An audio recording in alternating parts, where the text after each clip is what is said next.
En 360 Radio, este es nuestro tema del día. Presenta Alcaldía de Bello, ciudad educada y competitiva. Concejal Juan Felipe Campuzano, muy buenas tardes, ¿cómo le va? Buenas tardes, Andrés, un saludo a los oyentes y al doctor Federico. Federico Gutiérrez, exconcejal y excandidato de la alcaldía, muy buenas tardes. Hombre Juan, Andrés, un saludo para ustedes dos, Juan Felipe, el concejal de Medellín, y para vos, muchas gracias por la invitación, acá estamos. A ustedes por aceptarla. Una pregunta general para que empecemos este programa que es tan especial y tanta gente que está conectada en nuestras redes. ¿Qué lectura le dan a la situación que afronta hoy la ciudad de Medellín en materia de inseguridad? Concejal Campuzano. A ver, ¿qué lectura lee? Pues estos son unos sucesos que se acumulan de tiempo atrás. Obviamente las heridas que no se cierran no dejan nunca de sangrar. Medellín, por decirlo de alguna forma, hace más o menos 30 años viene enfrentando una guerra que nunca la ha querido enfrentar como tal.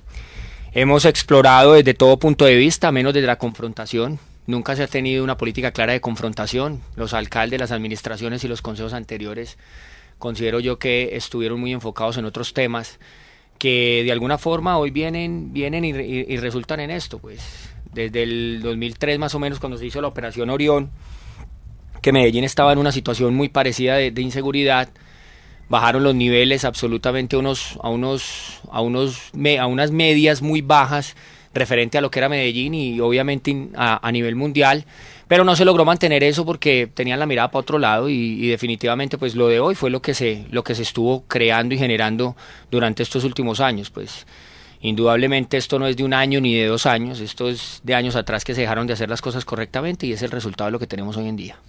Federico Gutiérrez. Pues usted lo que ve hoy es un control territorial en diferentes zonas de la ciudad. Hay un tema también claro y es ¿qué es lo que busca el crimen organizado? Controlar territorios. ¿Para qué? Para controlar negocios, rentas ilegales, para poder tener una gran fortaleza financiera y por ende una gran fortaleza militar, que es muy importante y que hay que entender que la delincuencia definitivamente hay que enfrentarla, pero que al mismo tiempo también tiene que haber elementos de contención y temas de prevención. Pero definitivamente lo que pasa es que hoy la ciudadanía se siente sobre todo débil frente a estas estructuras criminales, que por supuesto que no es un tema solo de hoy, por supuesto que ha venido creciendo, pero lo claro es que esos problemas hay que enfrentarlos y esos problemas hoy lo único que no puede pasar es que se siga esperando a que simplemente se vayan tomando las decisiones a futuro. Por supuesto que acá hay muchos otros elementos de nivel nacional, como temas de la justicia, temas de fiscalía.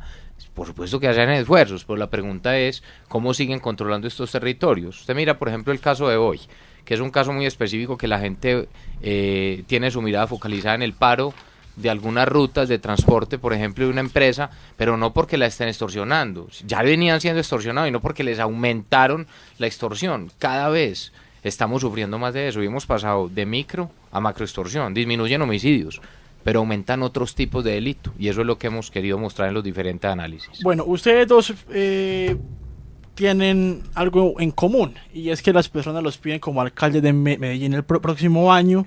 Sé que es temprano para hablar de eso, pero también tienen algo que de pronto los puede distanciar y es la forma sobre pensar en estrategias de seguridad para la ciudad. ¿En qué sentido? El concejal Campuzano ha hecho unos debates políticos sobre la seguridad de Medellín que han sido candentes, han dado de qué hablar y por otro lado usted, doctor Federico, ha también publicado un estudio hace poco sobre la inseguridad en Medellín. Concejal Campuzano, usted se refería a las últimas administraciones y los últimos consejos. ¿Cree usted que fueron poco serios de pronto al afrontar las problemáticas de inseguridad? ¿No tuvieron el valor o simplemente se equivocaron con las personas que tenían?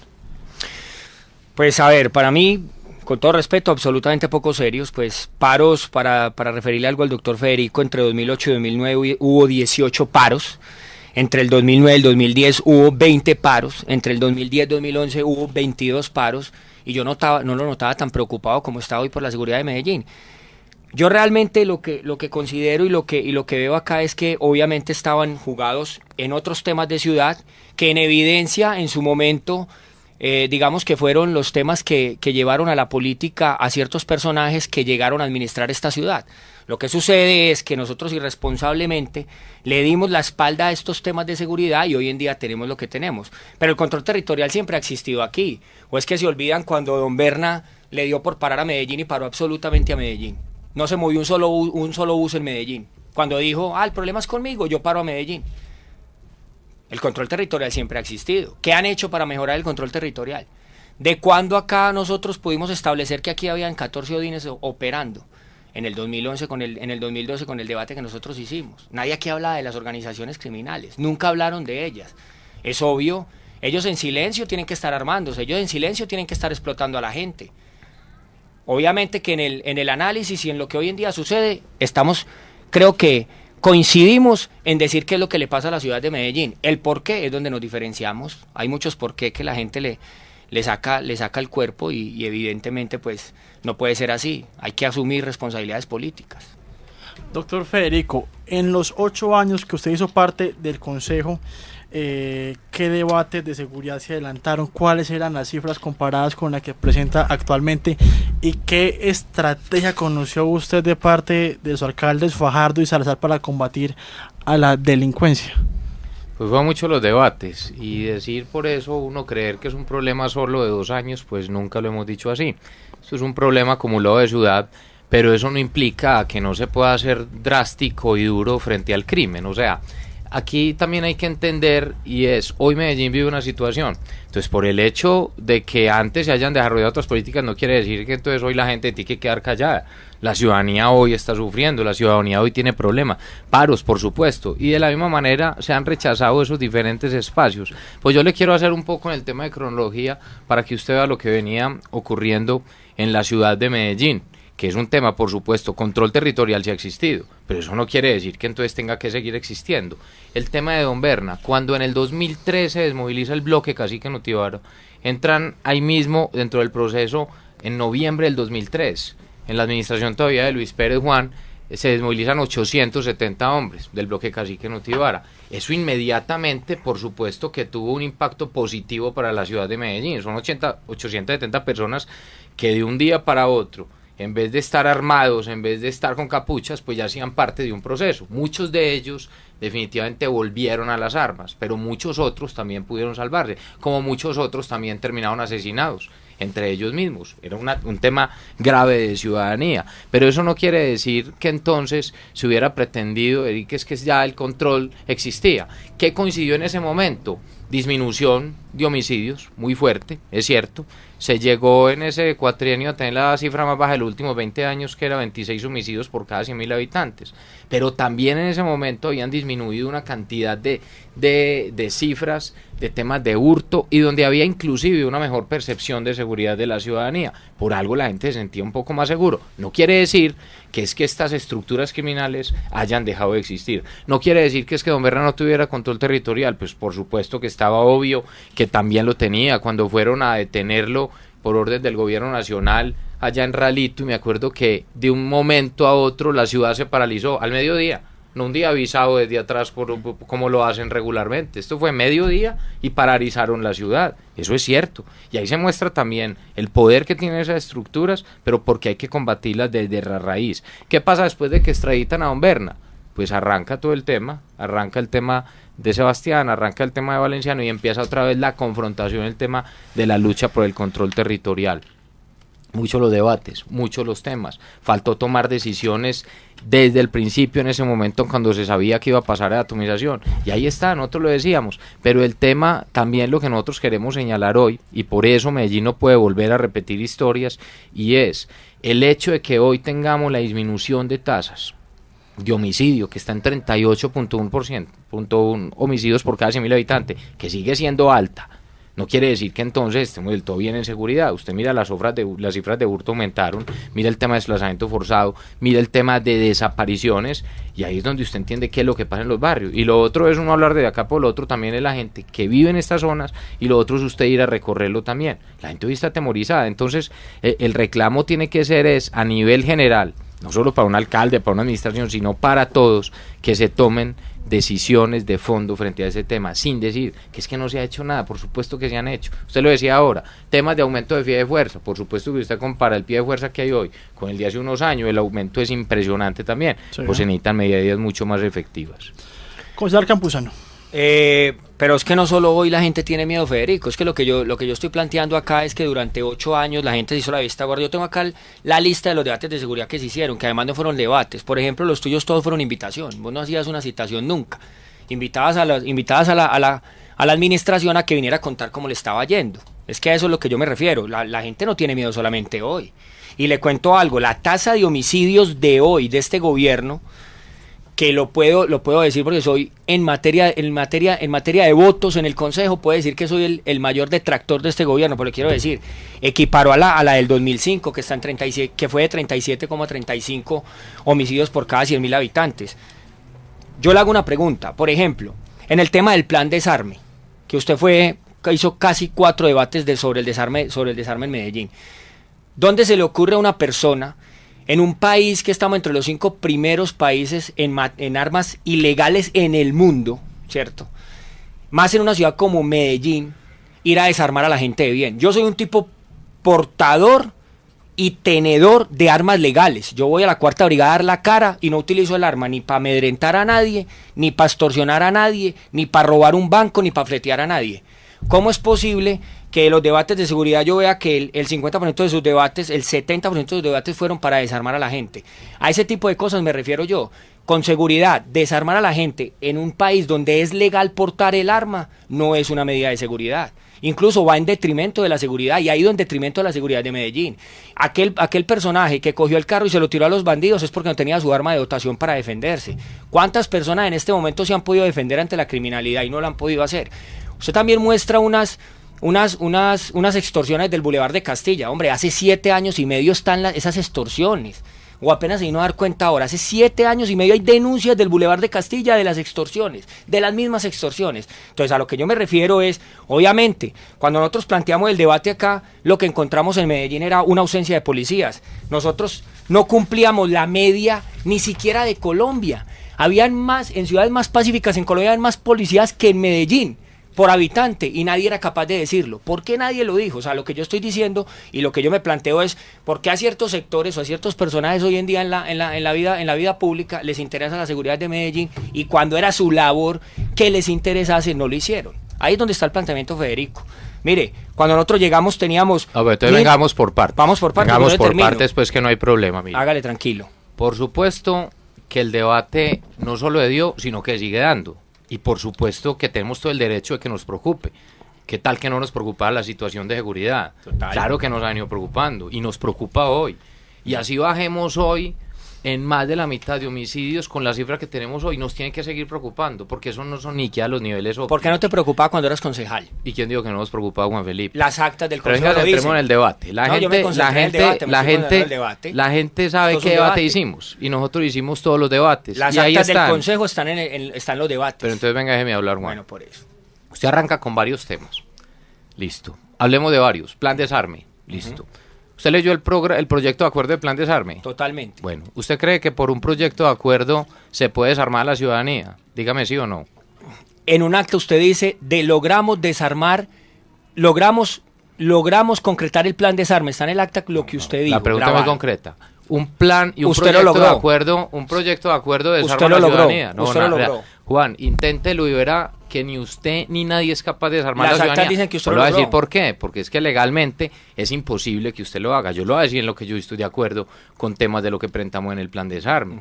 Y revise también las actas, pues revíselas bien. O sea, el tema es, usted, cuando se presenta el proyecto de acuerdo, básicamente es un proyecto no para desarmar a la ciudadanía, sino para el tema de entrega voluntaria de porte de armas, porque es que un concejal, ni un alcalde ni siquiera, tiene la potestad para decir la gente no puede portar armas. Es una solicitud que se le hace a la 4ª Brigada, inclusive varias veces entiendo que la hizo el alcalde de Medellín de ese momento y fue negada por la 4ª Brigada. ¿Sabe quién puso la restricción al porte de armas en la ciudad de Medellín de acuerdo a la situación delicada que existía en el momento? El presidente Álvaro Uribe Vélez. Entonces, por eso hay que entender eso, y por eso hay que entender cuál era el impacto que podía llegar a tener en ese momento el porte de armas sobre el tema de la ciudad. existía una reducción de homicidios muy importante, había un mejor ambiente de seguridad en ese momento, debido a otros temas externos, con toda seguridad que sí, como usted también lo ha dicho y nosotros lo hemos dicho, pero la pregunta era también, cuando se daban las revisiones y el debate se daba era, cuando lo vimos con la Cuarta Brigada, y es, ¿quiénes tienen armas en la ciudad de Medellín? Ese sí es un debate. Es que no es lo mismo que usted diga, que es que le van a quitar las armas a las personas buenas. Pues que yo no estoy del todo de acuerdo con él. Pues que cuántos bandidos no estaban armados también, como los que están hoy. Cuando se dio la desmovilización del bloque Cacique Notivara y se obtuvo el listado de las personas que parecían parte de la desmovilización, había que ver la gran cantidad de personas que estaban ahí que tenían arma amparada. No arma ilegal, Juan, y ahí estaban, y esa fue la discusión que dio con la Cuarta Brigada, y era, revise bien quiénes tienen armas en Medellín, revise bien bajo qué criterios se entregan las armas en Medellín, y eso es un debate totalmente sano, y eso no significa decirle a la gente que no podía portar armas. Eso no significa eso. Pues o sea que por eso le digo los temas hay que presentarlos con claridad, porque así fue el debate y básicamente se dan una cantidad de temas pedagógicos ya dentro del proyecto de acuerdo y que era una política pública de la administración en el momento, y es decirle a la gente, hombre, no se arme. Y era decirle también el tema no solo de las personas adultas, sino a los niños, hombre, no se arme. Una cantidad de temas también fundamentales y que era necesario tocarlo en el momento. Pero el gran debate de fondo que se daba era con la Cuarta Brigada y con las diferentes entidades que son las que entregan los salvoconductos, y era decir, venga, señores, ¿a quién le están entregando las armas y bajo qué condición se están entregando las armas? Pero entonces, lo que sí hay que aclarar es, no pueden ir a decir que es que un proyecto de acuerdo desarmó a la gente. Eso no es cierto, Juan, porque es imposible. Juan, es que legalmente imposible. Suponga pues que hubiéramos querido hacer eso. No se podía. Hiciste Juan, 4 no sesiones sobre el plan de desarme y se llamaba plan desarme. Yo le hago una pregunta a usted, ahora que me hizo la pregunta sobre los legales. ¿Usted cree que cuando sale la norma de prohibir el porte de arma legal en esta ciudad, prohibir el porte de armas, ¿usted considera que quiénes son los que no van a portar las armas? No, ¿Quiénes son legales? No los ilegales. No, es otro cuento, pero devuélvase pues. No, venga. Es que usted ya habló, déjeme, yo también le termino de hablar. Eso. Usted ha estado hablando, yo le termino de hablar. En evidencia, por sus debates, sí se prohibió el porte de armas en Medellín. En evidencia, por sus debates. Eso es falso, Juan. Están en las actas. Y estás mal enfocado, y además te voy a decir una cosa. Y si así fuera, no tendría problema en reconocerlo, pero no es posible. Es que es imposible. O sea, legalmente es imposible. ¿Por qué? Porque es que definitivamente el único que podía restringir el porte de armas es la autoridad encargada en ese momento para Antioquia, que era la Cuarta Brigada. Que insististe con 4 debates en desarmar a la gente. Listo, digamos que no lo desarmaste, pero en 4 debates insististe. Pues yo siento dar mi posición frente a ese tema. Sí, dámela. Si eso es lo que... No, te estoy... Sí. No, mira, yo pienso que la sociedad civil, si por mí fuera, ojalá no todo el mundo estuviera armado. La situación que vive hoy Medellín es una situación atípica que de pronto implica revisar algunas medidas para que con alguna excepción y sobre todo muy bien revisados de parte de la Cuarta Brigada se asigne quién tiene armas en esta ciudad. Yo le voy a decir, esa es una cosa. Es que aquí en Colombia según las fuerzas militares hay más de 6.800.000 armas ilegales. Pero venga, déjeme. Y hay 1.500.000 armas legales y se desarmaron el porcentaje que corresponde a Medellín de armas legales, no ilegales. Los ilegales siguen matando. ¿Usted cree que una persona va a coger un arma legal sabiendo que encuentra casas donde le alquilan por 50.000 por un revólver para ir a hacer lo que tiene que hacer? Es que esos componentes también requieren de la acción del Estado. O sea, entonces la solución es decirle a todo el mundo, ármese y arranque definitivamente. Yo creo que esa no es la solución. Antes, al contrario, al ciudadano hay que decirle, ojalá usted no tenga que estar armado porque va a tener un Estado fuerte que lo va a proteger. Y el Estado es donde tiene que empezar definitivamente a tomar acciones frente a eso. ¿Cuántos cargamentos, y no lo digo ahora, cuántos cargamentos de armas se han incautado en Medellín, cargamentos grandes? Ni uno solo. Ha fallado la inteligencia. ¿Esos cargamentos a dónde llegan? A las bandas delincuenciales. Usted tiene razón, hay gente que va y alquila usted por 50.000 pesos una hora y van a ir a alquilar un revólver en el centro. Entonces todo ese tipo de cosas hay que entenderlas, pero definitivamente la autoridad lo que tiene que hacer es controlar también todo ese tema de armas ilegales y empezar también a darle garantía a los ciudadanos de bien. O sea, es que eso es lo que hemos planteado siempre y se ha planteado durante los varios debates. Pero sobre Juan, eso, en esos debates vos sacas porcentajes de debates y que tantos dirigido al tema de desarme, lo otro. Revisa en serio los debates y mira las mismas discusiones. Inclusive yo recuerdo que en las discusiones que hablábamos se hablaba sobre el tema del control territorial. Y lo hablábamos y lo mostrábamos durante ese momento era cómo era un grave error, y se lo decíamos a la administración municipal, centrarse básicamente solo inclusive en el tema de homicidios o más allá en el tema de microtráfico. ¿Por qué? Porque nosotros llegamos a demostrar, que es lo mismo que sostenemos hoy, que lo que buscan las bandas criminales es el control territorial justamente para obtener esos beneficios de las rentas ilegales para poder tener un gran poder financiero y por ende un gran poder militar. Yo recuerdo cuando hacíamos, por ejemplo, los debates de juego ilegal, ¿quiénes lo manejan? Lo manejan son las estructuras criminales y demostrábamos, por ejemplo, cada mes cómo dejaban 8.000 millones de pesos y la administración negaba. Entonces no pueden decir que es que en ese momento nosotros no decíamos nada, por supuesto que lo decíamos. Es más, una de las grandes diferencias que tuvimos con el alcalde Alonso Salazar fue esa, porque no les gustaban los debates y a los secretarios no les gustaban los debates y ahí están las actas. Por eso cuando es que discutimos, ahí están las actas, es que cuando discutimos el tema, cuando discutimos el tema de trata de personas, que es uno de los temas donde más se financian estas estructuras ilegales también. El 3% del problema del crimen en Medellín pues equivale a trata de blancas. Hay que ver definitivamente cómo también la administración municipal negaba el problema y gracias a las denuncias que hicimos, la fiscalía en ese momento, la fiscal, la doctora Penagos, yo me acuerdo las investigaciones que avanzó y desarticuló estructuras, pues no porque la administración lo pidió en ese momento, porque nosotros lo decíamos. Entonces empezamos a demostrar cómo a través del microtráfico, cómo a través del juego ilegal, cómo a través de todo este tipo de mecanismos de financiación, las estructuras se estaban financiando y les chocaba. Y eso es lo que no puede pasar, Juan. Mire, la reflexión es la siguiente. Uno se puede quedar, y yo puedo en serio leerme todas las actas y estar de acuerdo con vos o no en muchos otros temas. Seguramente en el fondo del tema podremos estar de acuerdo, no solo vos y yo, sino la mayoría de la ciudadanía. La pregunta es realmente, ¿qué es lo que hay que hacer para que Medellín no vuelva a vivir esto? Usted lo dijo ahora, Juan, mire, 1991. ¿Quién dijo que Medellín... Pero, ya voy a terminar. ¿Quién dijo que Medellín... lo que vivió en la década del 90 no lo puede volver a vivir? Lo está viviendo.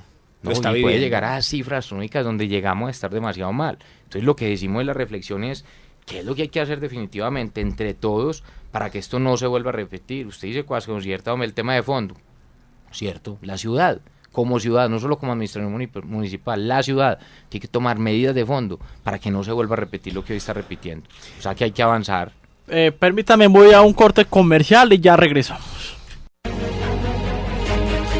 5 de la tarde, 4 minutos. Que no se nos olvide que estamos a pocos días de empezar Semana Santa y que hay una campaña cuaresmal pro hostias. Puede hacer sus donaciones en el edificio La Ceiba, en la calle 52, número 4728, o comunicarse al teléfono 251-7708, que busca llevar comunión a las iglesias más pobres de todo el país.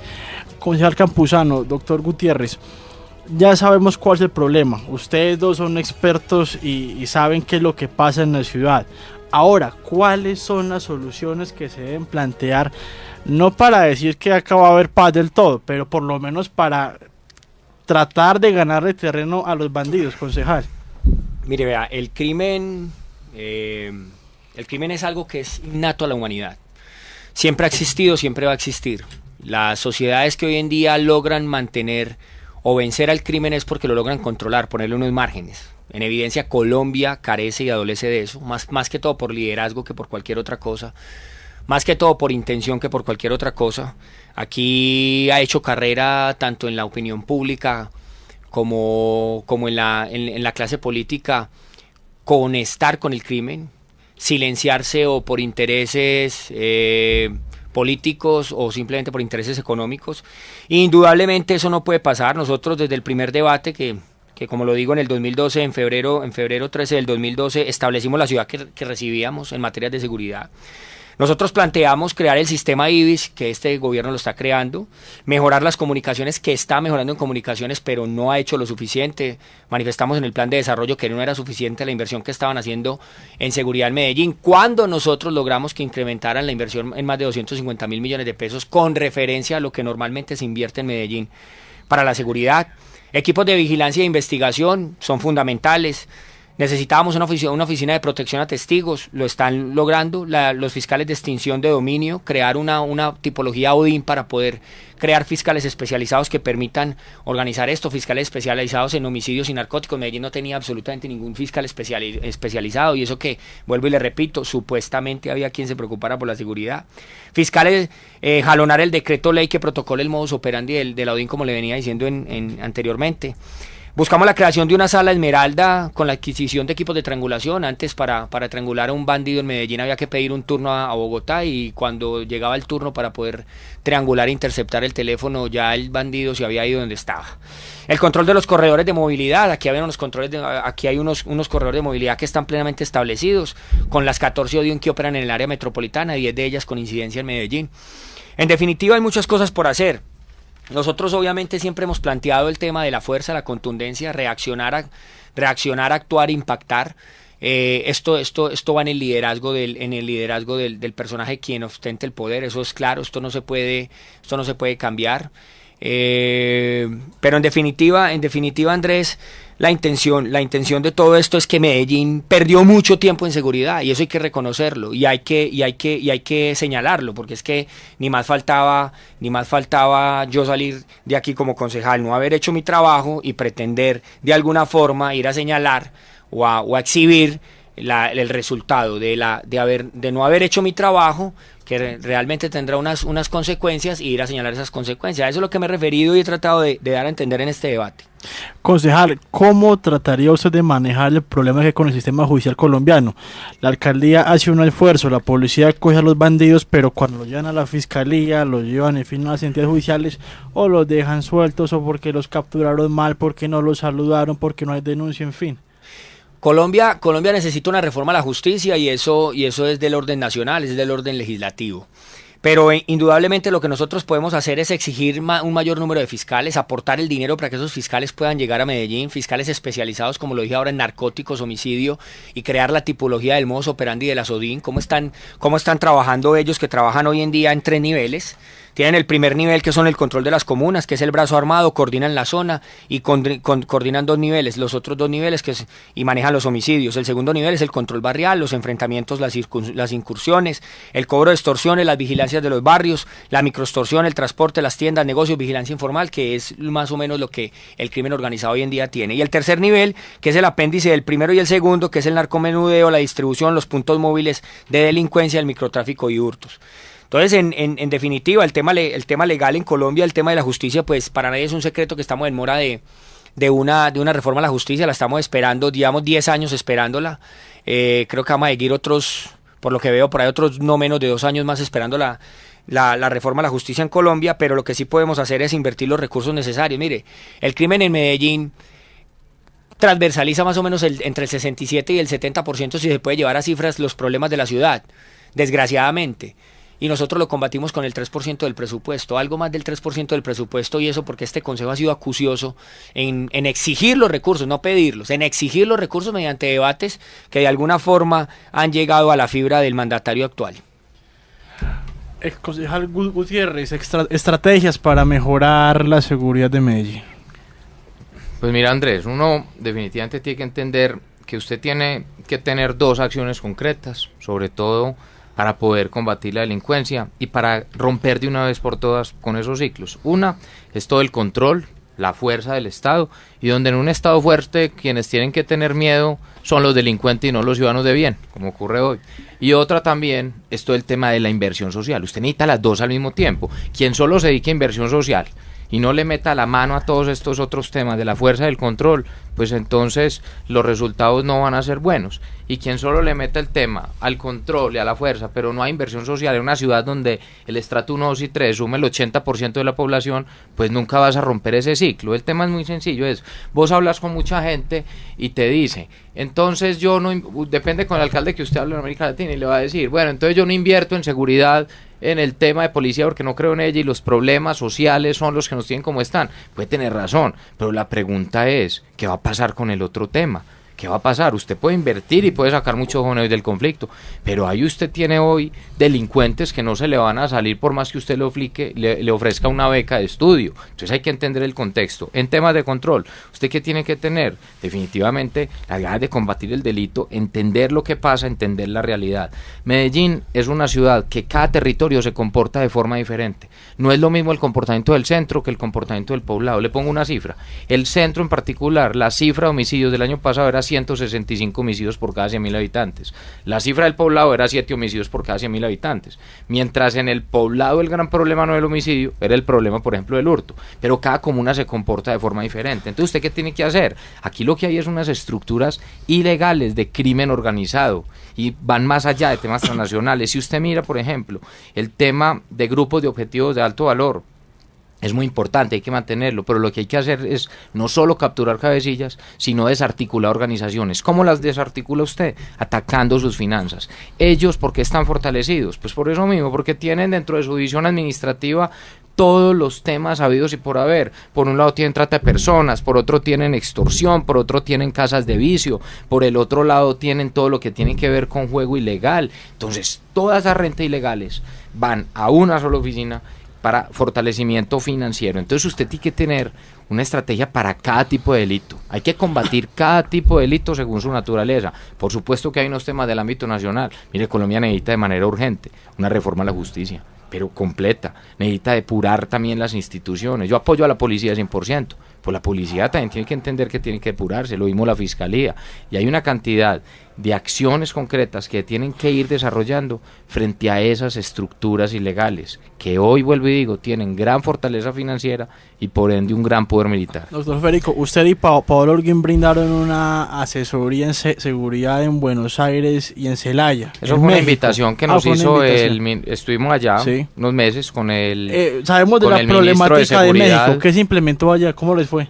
Mire, el tema de México tiene una ventaja frente a algunas regiones, por ejemplo, como Centroamérica, que tienen un problema mucho mayor porque no tienen recursos. México está entendiendo que tiene que dedicarse mucho al tema del control, del uso de la fuerza, el uso de la inteligencia para desarticular estas organizaciones, que son además transnacionales, pero tiene que hacer también una gran inversión en temas de todo lo que tiene que ver con prevención en grupos poblacionales de niños, jóvenes y mujeres y temas de cultura de legalidad, pero también acompañado de un gran tema de control. Ahí tienen recursos, pero tienen que implementar una gran estrategia. Ya estuvo el general Naranjo y seguramente pues en muchas de esas recomendaciones de temas de inteligencia podrán ir avanzando. Concejal. Mire, hombre, vea, yo lo que estoy viendo acá y retomo las palabras del doctor Federico es que hubo unas administraciones que creyeron que el problema de la seguridad era absolutamente social. Mire, no. Hay países, al menos 70, 80 países mucho más pobres que Colombia y mucho más seguros que Colombia. Yo le podría dar un ejemplo, Haití. Haití no pierde una moneda y es un país pobrísimo. Lo que pasa es que hay opciones de vida. Uno no puede vender tampoco, Federico, el discurso de que lo social tiene que ver con la seguridad, porque eso es justificar criminales. Pues entonces en mi casa, si yo tengo hambre, escucho y es lo que he venido criticando, no solo de este discurso, sino de todos los que dicen y promueven que las diferencias sociales son una justificación para el crimen. A mí me parece que ahí es donde nosotros hemos perdido realmente la batalla, porque si fuera cuestión de oportunidades uno le diría al fletero, hermano, coja esa moto, empeñela durante 45 días mientras consigue trabajo y no mate absolutamente a nadie. El tema social es una política de Estado y es una obligación del Estado. La salud es una obligación del Estado. La educación es una obligación del Estado y la seguridad es una obligación del Estado. Lo que pasa es que los políticos en Colombia se acostumbraron a hacer de cada una de esas obligaciones un plan de gobierno. A hacer de lo que es por obligación un plan de gobierno. Es como los jugadores de fútbol, que si juegan bien los felicitan. No es que para les pagan. El Estado tiene unas obligaciones a las cuales no puede recurrir como planes de gobierno. Y vuelvo y repito, yo tengo como probar, y lo he dicho 20.000 veces, los 8 años del gobierno de Alonso Salazar y Sergio Fajardo son años perdidos absolutos en el tema de seguridad. Perdidos absolutos, un consejo absolutamente silenciado, a no ser de que las actas las hayan escrito mal o hayan dicho lo contrario. A mí me parece que eso es lo grave, es que perder 8 años en una ciudad como esta es complicadísimo. Y ahora vuelvo y le repito, si nosotros hacemos que cada una de las obligaciones del Estado es un proyecto es un proyecto de gobierno, pasa lo que pasa. Cuando llegó Fajardo, que del miedo a la esperanza, o ofreciendo colegios de calidad, cuando los colegios de calidad tienen que ser una obligación. Es que en Medellín tienen que haber colegios de calidad en todas partes, tienen que haber cancha en todas partes. Medellín tiene dinero como, tiene que haber vías para todo el mundo, pero también tiene que haber seguridad, y nos olvidamos de eso. Y con ese discurso de estar justificando criminales, y yo con eso sí no voy. El crimen no tiene nada que ver con lo social. ¿Que hay que cumplirle a la gente? Claro que hay que cumplirle a la gente. ¿Que las oportunidades hay que darlas? Claro que hay que darlas, pero a quien las quiere las necesite. El crimen no está esperando una oportunidad. De hecho, esta industria criminal es una oportunidad en sí para el crimen y para quienes pertenecen a esas bandas criminales. Le hago una pregunta. Hoy en día el mayor índice de criminalidad está entre los 15 y 17 años. ¿Cuántos años tenían esos niños hace 6, 7 años? Eran niños de 10 años, de 8, de 9 años, y son hoy en día los sicarios, los fleteros, son los que están acabando con la vida en Medellín. Entonces, pongámonos serios y pongámonos en el sentido de cómo tienen que ser las cosas. 5:17, ya regresamos.